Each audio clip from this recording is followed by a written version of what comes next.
Welcome to Trash Talk. All right, well, welcome back to another episode of Trash Talk. Where here at the Landfill Group, we try and talk about everything biogas and everything with the business related to that. So today we've got Chris Morley and Blair Finn to talk about something a little bit less technical, a little bit more culture focused, business practices around it. So tried to take a step back from some of the more technical things we've been doing recently. So as an intro, Blair is our media architect here at the Landfill Group. So those of you that have watched previous Trash Talk episodes, you may have seen, I believe it was Dan Zimmerman and Eric Sternberg and I giving Blair all kinds of grief for dropping boxes in the back when we were putting one of these together. So that was me. We got Blair in front of the camera today and really look forward to her input. We also have Chris Morley, our CFO and corporate integrator here. The topic today is feedback as a gift and how we've built a culture around feedback and destigmatizing that, and some of the tools and practices that we put in place to help people feel comfortable providing and receiving feedback. So thank you for being here today. Yeah, thanks for having us. Chris, as our corporate integrator, I'd like to get your opinion on the amount of effort and time and tools that we put in place here at the Landfill Group for our peers, our coworkers, and really our family here at the Landfill Group to provide feedback both up, down, and sideways in the organization. Yeah, I mean, I don't think that you can expect any individual organization to improve if they don't know what they need to improve on. And so from that standpoint, creating opportunities and structure to provide feedback or to collect feedback in the case of like a company like us is really the only way you're going to know, hey, people are seeing this from a different standpoint than I am. There are some deficiencies over here. Or there are the things that are doing well. Because feedback really is intended to cover a lot of things. One is it's, hey, what are we doing? What are we doing well? Two, where can we improve? Typically in the context of like a company, right? We solicit feedback that may create a negative feeling. We have a series of things that we've set up as a business that give us the opportunity to assess feedback kind of over the course of the year. One of them kind of globally as a business is we have a company survey that we do, and it's had the same questions on it. We've morphed some things over time, but for the most part have had the similar questions. I can't remember when we started doing it, probably 2018. Yeah, okay, 6-7 years ago, right? So, ranking things in terms of on a 1 to 10 basis, 10 being the highest, 1 being the lowest. And then, trending that over time. And so we've tracked that for a very long time. And there are things that have consistently been high strengths of ours. Like we take our core values seriously and those have meaning to us. And there are areas of improvement. Like, how do I see myself growing in this business? Or, we need to improve structure in certain areas. So those are all super helpful kind of at a corporate level. But also too, the opportunity to provide feedback on a one-to-one basis or within teams is also beneficial. On a one-to-one basis, every employee has a quarterly meeting with their manager. And when I say quarterly meeting, it's not like a formal review, but it's kind of just like a check-in. Yeah. Hey, how have the last couple of months been? We review things on a core values basis, and then also create a channel for feedback that kind of goes in both directions, manager to employee and kind of in the opposite direction. And I find that that's very useful because a lot of companies, they tend to limit their reviews to once a year. And gosh, a lot of stuff happens in a year. I mean, a lot of stuff happens in a 90-day quarter period. I think we really need to be communicating on a frequent basis to be able to really assess kind of how things are moving and getting that from different standpoints. I think the other thing too about feedback that is really important to note is that there's two parties in feedback, right? There's the person who gives the feedback, and there's the person who receives the feedback. And understanding dynamics there is important. Making sure that you're approaching it with the correct attitude and mindset is extremely important because, words matter, but tone matters a lot too, and body language matters. And a lot of times, it's just what you say; it's how you say it. It's how you say it, right? And so recognizing that there are two parties at any point: the individual, the giver of the feedback, and the receiver of the feedback. And so we've spent a lot of time, at least within our team, on the leadership team, like, please let me know how you like to receive feedback. Do you like to receive it publicly or privately? Do you want it to be written or spoken? Do you want me to start with good news and then give the bad news, or just get straight to the bad news? I mean, there are preferences that people have, and ensuring that message lands appropriately does depend on some of that stuff. Yeah. So you touched on a couple of things there that I think are really important. Is, you mentioned values, vision, mission. And I think most importantly for feedback, our values are probably the most important part of that. I mean, in our vision, kind of states who we want to be and how we want to operate. But if you look at, family, trust, respect, responsibility, stewardship, commitment to excellence, for me, a couple of things pop up there. Is we're creating a culture where we are family, we trust each other, and we respect each other. So those three right there are really kind of the pillars of being able to provide and receive feedback constructively. So Chris, you brought something up about, positive and what I always say is constructive feedback. I don't like the term negative because to me, no feedback that you get is negative unless you take it that way. Yeah. Now, don't get me wrong. Some people can convey their message that, is in a negative way. But if you really take a look at it in your heart of hearts and say, this person's telling me this for a reason, they want me to improve. I think we've really tried to embrace kind of that mindset that, feedback is a gift, and thank people when they give us feedback. But not only that, it made us look at the things that we focus on and celebrating even small wins. Right? That's been a topic of conversation for many years. When we do see small wins, do you see the organization recognizing them and really calling them out? And in what formats do we do that? Yeah, I think that recognition and showing people appreciation for doing things is always a challenge for anybody, because we tend to have a win and then we move on to the next thing. There's always the next problem. Yeah, whereas like the issues and the things that are challenges are what kind of suck up our attention. I think that's just kind of how we're wired as humans. We always look at the negative things. It's why on the news there's always just bad news as opposed to good news, because it attracts our attention. But if it bleeds, it leads. Having those like regular check-ins with team members and being able to acknowledge those things and like just saying thank you is really important. I think there's feedback, but there's also like gratitude, and we have a lot of people who do a lot of amazing things every single day of the week. And if we're not taking a moment to say thank you, like I think that's a big missed opportunity. It doesn't really take a whole lot of effort, and it's super impactable and very meaningful. And we also encourage people to say thank you when you do receive feedback, because that's there's it takes two to tango. Right. There's one providing, one receiving, and it's always good to hear that confirmation that, hey, I heard you, I appreciate your feedback. So, and with those small wins too, I think like why they're so impactful is I think like just coming from someone who struggles with that imposter syndrome, that you're like constantly just trying to keep up with things, like getting somebody to be like, that was great, like thank you so much for that. You're like, oh, maybe I'm not doing as bad as I think I am, or like it just gives you that kind of moment of like, oh, okay, it gets you out of your head, because like unfortunately our heads are a dangerous place to be in and stuck. And like I think we forget that too, because we're all living in our own little worlds at times, that like being able to take that 5 minutes to just be like, I'm just going to send them a message to say thanks for that, because it worked out. So this is something that came up recently. I know in Blair in our group, I was trying to take something that we've done at the leadership level for many years now, and it's a quick, what I felt like was pretty simple exercise and one thing feedback. So the one thing exercise is essentially, here's one thing that I think you do really well and benefits the organization. Here's one thing that I think that you could improve upon to help better the organization. Mm-hmm. And it's, behavior based. You can really draw great drawings. I don't know, whatever it might be. And from that, you take the feedback, and you always say thank you whenever anybody gives it to you, first and foremost. And as a group, we always put together a promise from that.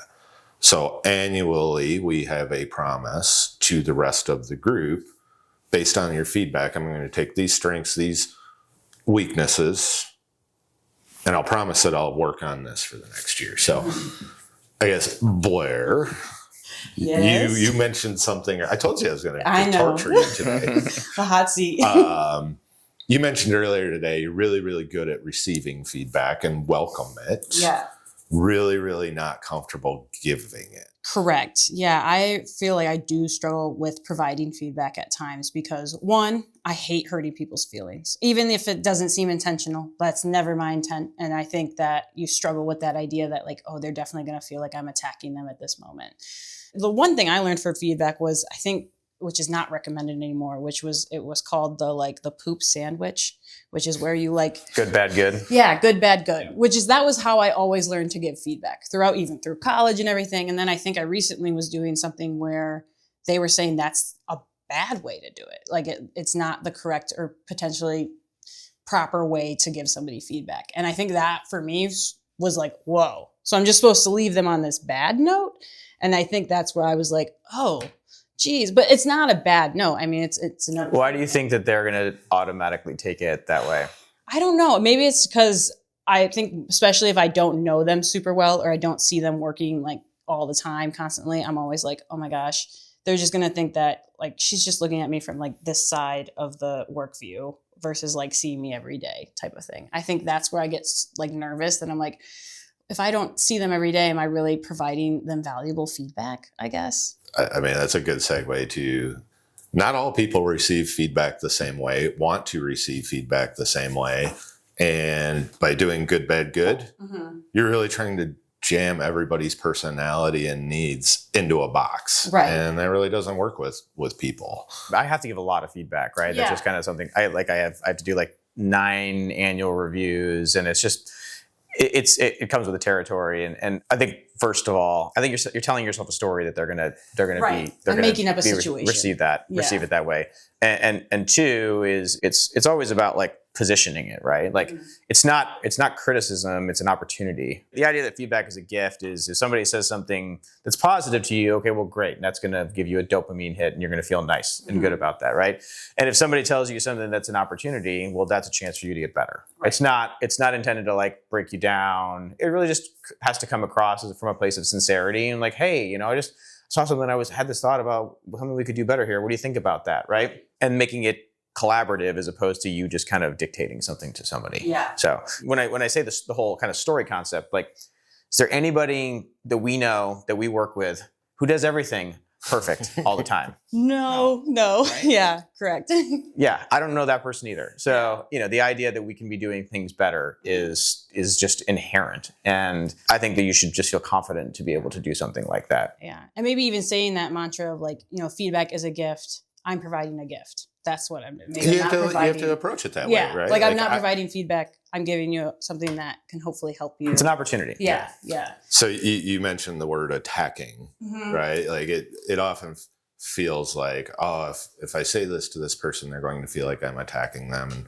And we've got a saying in our group all the time. It's like attack the problem, not the person. Right. Attack the problem, not the person. So it's like, hey, Chris, you really let me down in this. And why and what were you thinking? Like that's not attacking the problem. That's attacking the person. So, and I think, again, having that culture of destigmatizing feedback, I don't know, a teacher, a mentor, a guru that I'd known for years. And he would always talk about removing your head trash. Ooh, like I like that. When you're walking into a room or a discussion, just remove the head trash and simply have the conversation. Mm-hmm. And maybe that's just because it took me a long time to accept feedback in a gifting way. I feel like as a kid, it did feel very much like, oh, I'm not good enough, or I'm not doing the right things. And I think now, obviously as I've gotten older, it just feels more like I got to prove that I can do that, or I can get better at that type of stuff. And I don't know, maybe that's just because I feel for maybe the little kid in everybody. Like, I'm not trying to be mean, but I think you're right. It is. Yeah, the world is a tough place, right? Yeah. And we can't protect people's feelings in a lot of these situations. And if there is something that really needs to be done to get better, then we have to break through that in a way that is constructive and like taking us forward as individuals and as a company. Right. It's not healthy to let things linger and exist that are going to be problems. I know that all of us can point to examples in our lives, like personal and professional, where we let something go on too long that should have been addressed. Very and true. if we had just cut that off earlier, man, it would have saved a lot of frustration, a lot of heartache, A lot of brain damage. Yeah, exactly. And I think that's where, I'm glad as a business we have these kind of structural check-in points where like you have to talk about that thing if it really needs to be talked about, Right. as opposed to just ignoring it and letting it go. Yeah. Yeah, because as soon as you accept it, that's what you can expect. Right. Or if you've passed over it so many times and you haven't actually addressed it, then when you do address it, it's going to come as a surprise. Like, wow, why didn't we talk about this 6, 9, 12 months ago? Right. And it comes back to like being that feedback as the opportunity to even not just improve the person, but potentially improve processes for the company and make everybody better. So yeah, no, it's definitely something I'm working on and it's something I need to continue to practice. So weaving it in more is. Can I give you a piece of feedback on that? Of course. I would encourage you highly to practice it in both on a daily basis. Thank you, Mike. Thank you. See what I I would did there? support you in doing it. Yeah. I think a lot of it too, though, at least what I struggle with is that confidence of it. Like if I give the feedback, do I have the confidence or like the know-how of like, okay, yeah, this is why I know this is like the right feedback to provide at the moment too. Yeah, I think peer-to-peer can be challenging. Yeah. The dynamic of like somebody is a manager and somebody is like a direct report is kind of a natural feedback loop, but Right. peer-to-peer can be challenging because if the person receiving the feedback has like some kind of defensiveness or they're like, well, what gives you the right to tell me that? And and that's, unfortunately something that's just a reality. Right. And I hope that we can root that out and cure that as like, hey, I'm your peer. I care about you, I respect you, but I think there's an opportunity for us to do something better here. That's a different type of feedback than like you're sitting in a review with your manager or you're sitting in, a meeting with like somebody who sits kind of hierarchically in a different place than you. Yeah. Yeah, and I think you bring that up. I think that's a great thing about how we structured our quarterly and annual reviews. They're intended to be a review up, a review, supervisor, peer supervisor, right? It's not a one way. Hey, okay, let's check these boxes. This is what you did. This is what you didn't do. It's intended to be that feedback to a supervisor and a peer or. I was kind of alluding to this before, and I do think it's important to note this, that like feedback is not one size fits all. Everybody is different. There are different personalities. There are different preferences. And, I know that there are some people that I work with on the team where it's like, you can be the college football coach and you can grab them by the, the front of the helmet and shake them up. And they're like, okay, that's how I receive feedback. And then there are other people where you have to approach it delicately, and it doesn't mean that that's one way is right or the other way is right, or that one is right and one is wrong. Like people have different personalities, they receive information differently, and you have to treat it that way. Yeah. And What's one of the tools we utilize for that, Blair? For what? For assessing people's personalities. Oh, the circle thing. That's circle thing that tells you your disc profile. I haven't looked at that in a minute. I probably should review that. Yeah, because it doesn't give you like tips. It does, but also it depends on your interaction with that person too. Like how do you relate to them one on one? The disc will certainly a disc assessment or any kind of personality survey will certainly help with that. Right. Because it tells you, hey, this is how this person operates. And I remember I read mine like years after I took it, and I was like, yeah, actually, that got that about right. There's always something in there where you're like, I don't quite agree with that. But one out of like the rest, most of it. But like when Bill Brinker took his and tried to cheat the system and showed that he was like the most stable organized and guy. compliant. Do you feel like having the feedback loop and being able to provide that feedback gives you a voice in where the organization is going, how we're structured? Yes, 100%. I think that was a terrible question because it's a yes or no answer. Yeah. And I would hope you'd elaborate a little bit more. Yes, I think for example, like with the quarterly reviews, I think that's always nice. Like it does seem more like a conversation versus a review. Like it always seems like something like we both come out with to-dos or we both come out thinking of things that we can both work on. But yeah, overall, I think it gives you that opportunity to like be able to even provide feedback on like your workload too, or like anything that's going on in that sense. So yeah, I mean, yes, that's gotta be the simple answer. So a little bit different question for you. What do you think one of the most valuable outcomes has been to the organization in promoting a feedback culture? So a couple things. One is as it relates to like doing a survey and collecting information on that front. I mean, I don't know how employees view the responses, whether they're actually, whether they believe that things are being done with that or not, but it is like it's received, and we go through it, and we always kind of pick out the areas of opportunity. And one thing that really stood out from this last year was accountability was a word that was not where we think it should be. And so as a result, like that became something that is a goal for this year, that we're going to be like developing programs and really trying to focus on improving that. So where I see such an important opportunity is this idea of like, how do I participate in like the hearing and receiving of feedback and trying to teach people to grow into that. What we discussed today around this concept of like feedback as a gift is easy to say in practice, but to sit back and receive something that can be considered tough, like, or potentially negative feedback. Not like, hey, I think there's an area to do something better, but like really kind of getting serious about feedback from time to time and internalizing that and saying like, yeah, you're right. Like I do have a big opportunity here, and I want to see this improved. And it kind of relates to that whole accountability thing. Like I've always said that accountability goes two ways, right? It's like, we say, oh, we need to hold each other accountable. It's like, well, I need to hold myself accountable, and I need to be willing to like be held accountable to that. Where I see feedback being the most beneficial outside of like creating an environment where we all can like see opportunities to move the organization better is like feedback inherently is like a big piece of that accountability discussion. So if somebody is falling short of accountability expectations, feedback is then provided to say, hey, we need to do this differently, or we need to get this back on track. And that person receiving that and saying, you know what, yeah, I agree with that, and like being willing to be coached and like humble enough to receive that, it's a totally different mindset shift. You mentioned it a few minutes ago. It's like if you don't provide that feedback, that person could be sitting there thinking like everything is great. Yeah. And then you finally provide that, and it's like, well, I didn't realize there was an issue. Right. Yeah, accountability doesn't exist without feedback, and so that's kind of what I was getting to is. That's the central piece to like having accountability. It's like I see something that is falling short here. I want you to know about that. I believe there is a path forward and there's an opportunity here. But that's where you start when you are talking about something where someone needs to be held accountable. Yeah.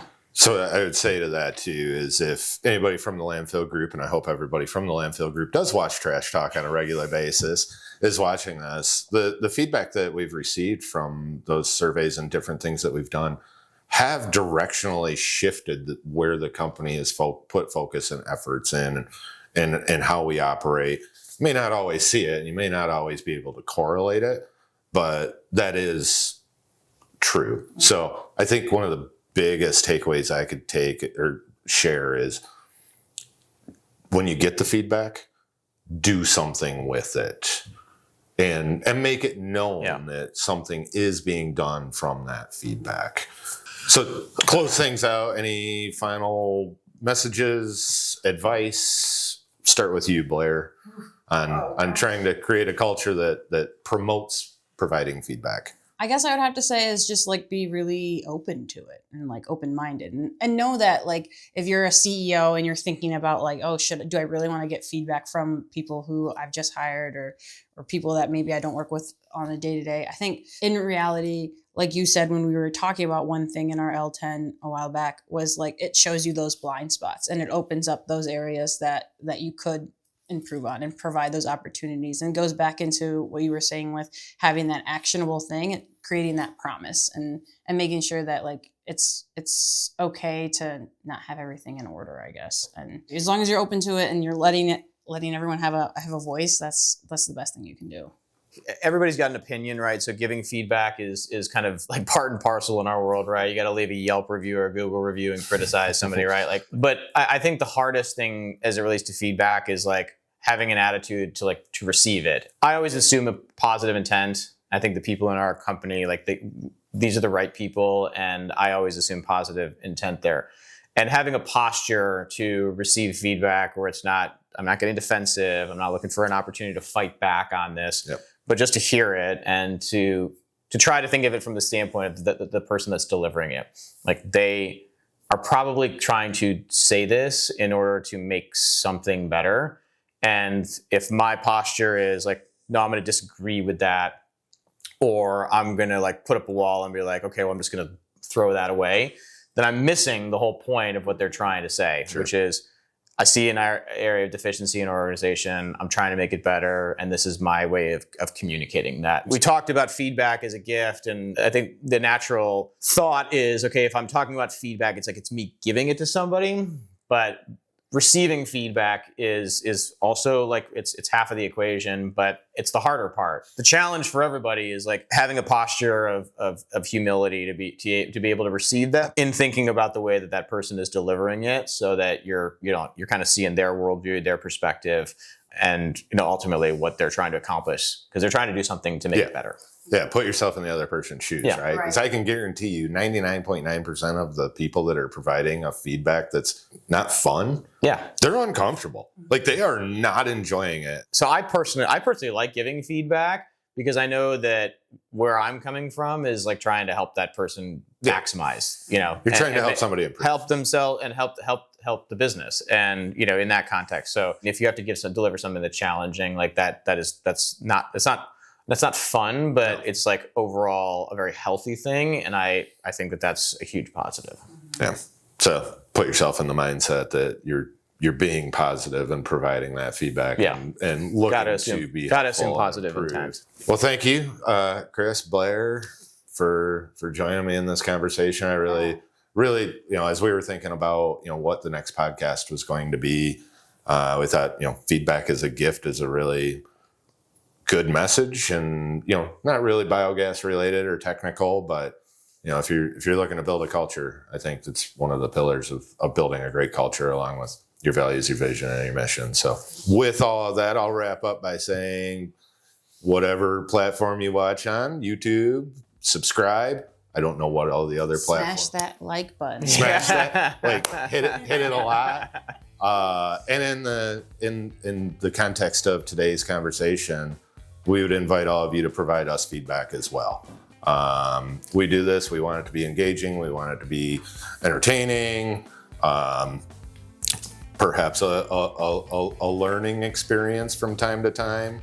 So if there's something that you'd like to see or hear us talk about, please let us know in the comments section, and just overall feedback and how Trash Talk got to you and what your thoughts are. And we would appreciate that.